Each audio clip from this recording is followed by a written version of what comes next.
Sementara itu, pelaksanaan vaksinasi serentak di 7 desa atau kelurahan zona hijau di Bangli telah berakhir. Dari 21.091 warga yang ditarget menerima vaksin COVID-19, capaian vaksinasi keseluruhan hanya 60,66%.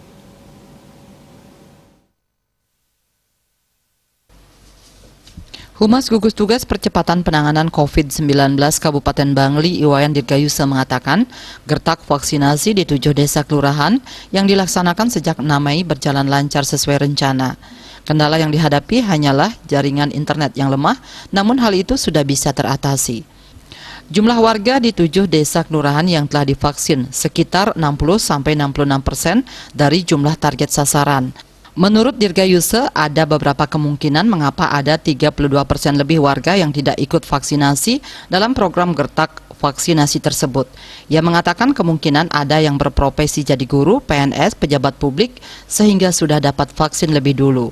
Kemungkinan lain ada yang tidak lolos screening sehingga harus ditunda. Kemungkinan ketiga karena ada yang jadi petugas publik dan bertugas di luar daerah.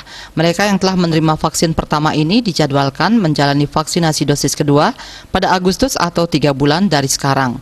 Vaksinasi serentak di 7 desa kelurahan ini dilaksanakan dalam rangka pembukaan objek wisata. Kadis Kominfosan Kabupaten Bangli ini menambahkan vaksinasi berikutnya mulai menyasar pedagang pasar. Berdasarkan data yang diterimanya, vaksinasi sementara ini baru menyasar pedagang di Pasar Kayu Ambo dan Pasar Kidul. Di Pasar Kayu Ambo, dari 111 orang pedagang yang registrasi, yang divaksin hanya 99 orang.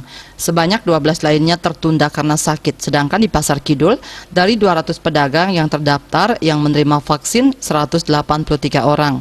Ada 13 ditunda pemberian vaksinnya dan 4 pedagang lainnya tidak datang. Selain di 2 pasar itu, pedagang di Pasar Kintamani juga menjadi target sasaran vaksinasi. Dayu Swasrina, Bali Pos.